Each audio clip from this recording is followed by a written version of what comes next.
안녕하세요. 존청입니다. 12월 첫째 주 스티뮬러스 패키지 협상을 비롯한 미국 경제, 정치 등 시사 관련 업데이트 전해드립니다.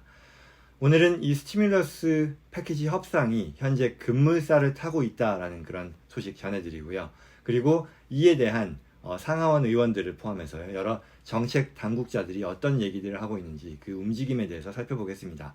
그 밖에 지역 소식으로는요. 캘리포니아에서 스몰 비즈니스 하이어링 크레딧 제도가 실시되었다라는 그런 내용, 지원 포털이 열렸다라는 그런 소식 전해드리고요.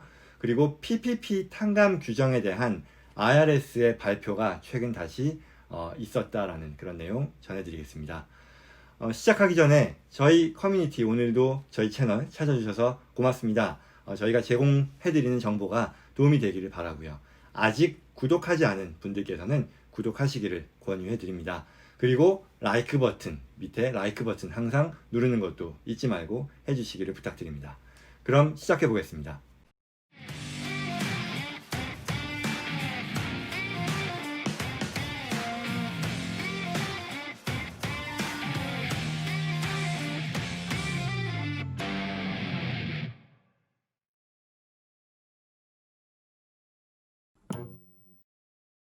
첫 번째 소식입니다. 스티뮬러스 패키지 협상 관련한 내용인데요. 상하원이 땡스기빙 연휴를 마치고 이번 주 초 복귀했다라는 소식 전해드렸죠.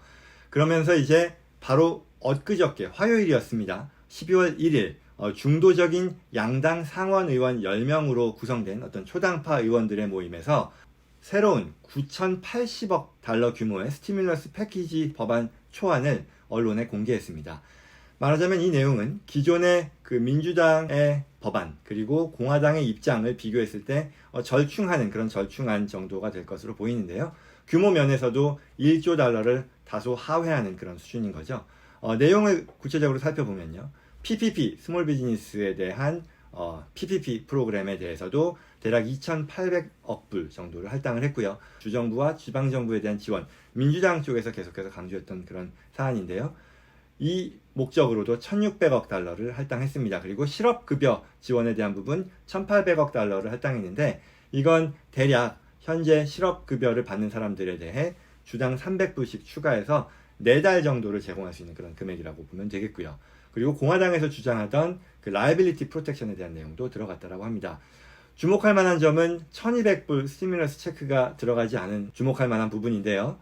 이에 대해서는 뭐 최종적으로 포함이 되지 않을 거다라고 섣불리 예단하는 것보다는 어떤 전체 패키지 규모를 1조 달러 미만으로 낮추려는 그런 어떤 목적이 있지 않았을까라는 그런 생각도 들고요. 특히 이 양당 모두 이 스티뮬러스 체크에 대한 부분은 접점이 이미 맺어진, 말하자면 모두 양당 공히 집어넣겠다라고 했던 그런 사안들이기 때문에 최종적으로 문제가 되지는 않을 것이다라는 게 전문가들의 예상인 것 같습니다.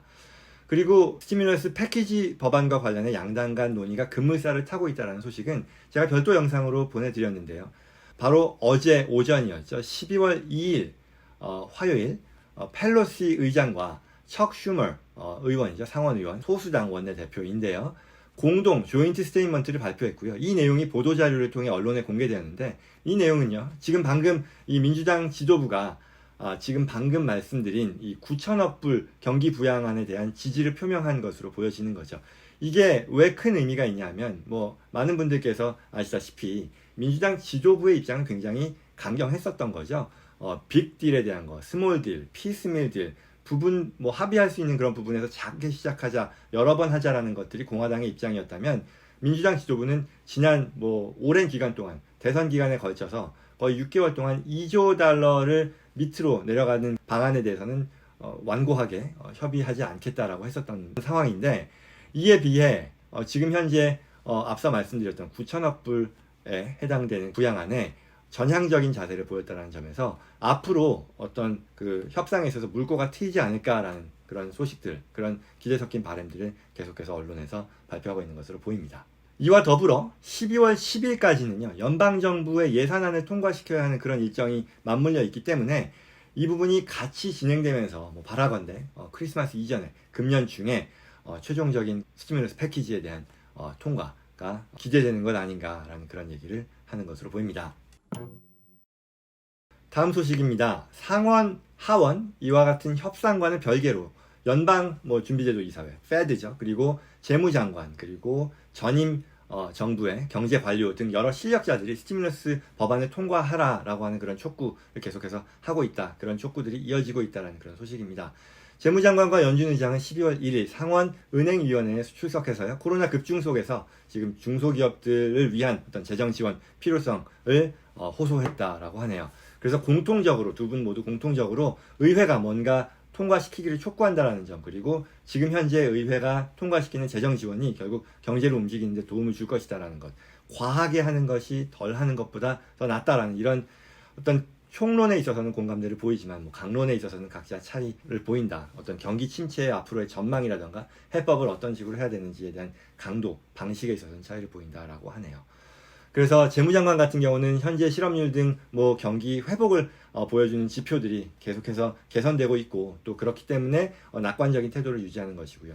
어떤 지금 팬데믹 상황 그 자체보다는 추가적인 경제 셧다운이 이와 같은 진전을 훼손하는 거다라는 그런 입장을 보였다고 하고요.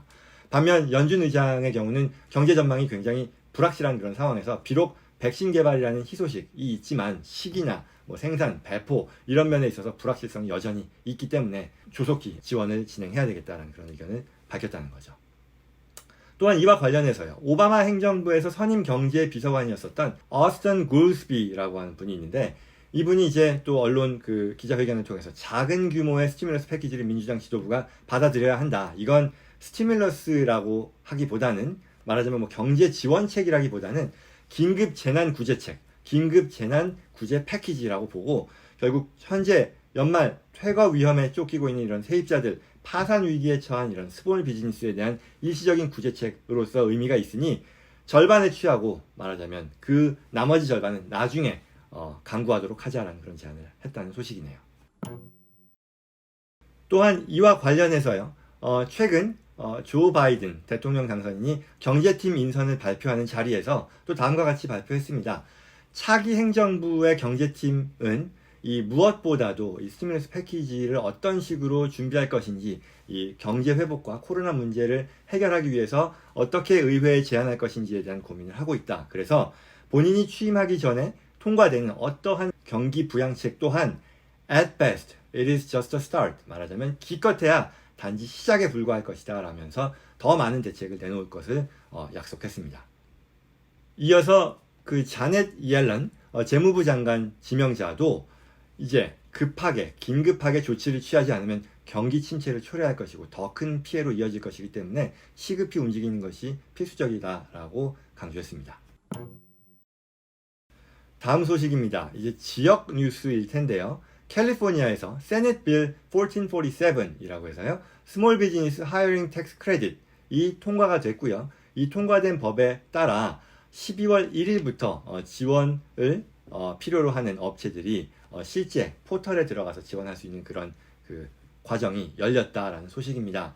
이 내용은요, 지난 9월 초에 통과된 법인데, 말하자면 캘리포니아에 사업장을 둔 자격을 갖춘 사업주들은 직원 1인당 1,000불씩 텍스 크레딧을 받을 수 있다는 그런 내용입니다. 그렇다면 구체적으로 이게 무슨 내용인지 살펴보면요, 자격을 갖췄다는 것은 캘리포니아에 위치한 사업장일 것이고요. 그리고 100인 이하 종업원을 가지고 있는 사업장을 말합니다. 그래서 이들이 2019년 2, 4분기 대비 2020년도 2, 4분기의 총 매출액, 총 레비뉴가 50% 이상 감소했어야 하고요. 이럴 경우에 다음과 같은 혜택을 누릴 수 있다는 건데, 신규 고용을 증가한 데 대한 어떤 정부 차원의 보조를 받을 수 있다는 내용입니다.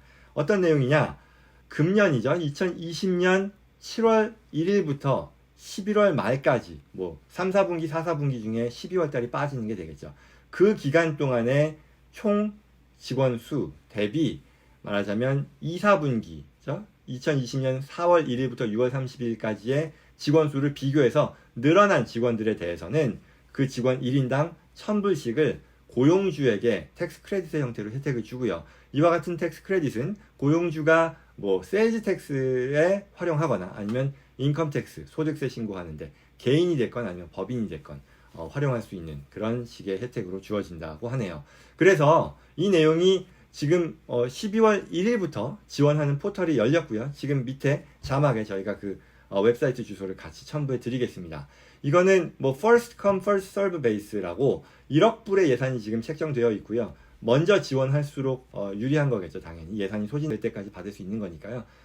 바로 들어가서 확인해 보시는 게 좋겠습니다. 제가 좀 전에 확인해 본 바로는 벌써 한 2천만 불 이상이 할당이 찬 것 같아요. 서두르는 게 좋겠습니다.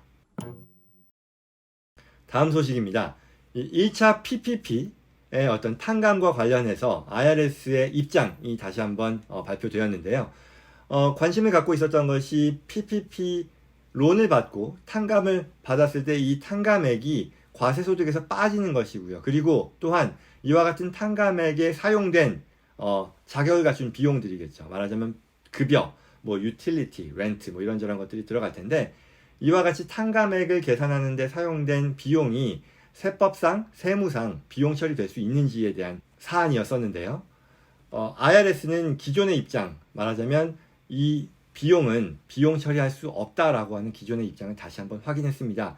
사실 이와 관련해서 심하게 말하면 반쪽짜리 지원이다. 왜냐하면 탕감 받는 것도 중요하지만 그 탕감으로부터 나오는 세무 효과에 있어서의 혜택도 같이 보장해야 되는 거 아니냐라는 그게 여러 업계 관계자들의 의견이었고 조언이었었죠.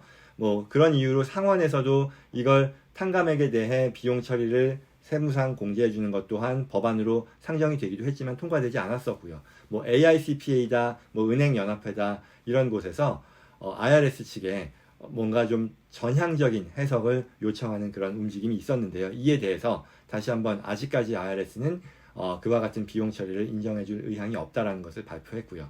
따라서 이제 연말을 앞두고 있는 상황에서 내년도 세무 신고를 대비하시는 그런 사업주 입장에서는 보수적으로 일단 가정해서 이와 같이 세액을 계산하는 데 있어서 비용이 공제되지 않는 것을 기준으로 준비해 놓는 것이 바람직하다 하겠습니다.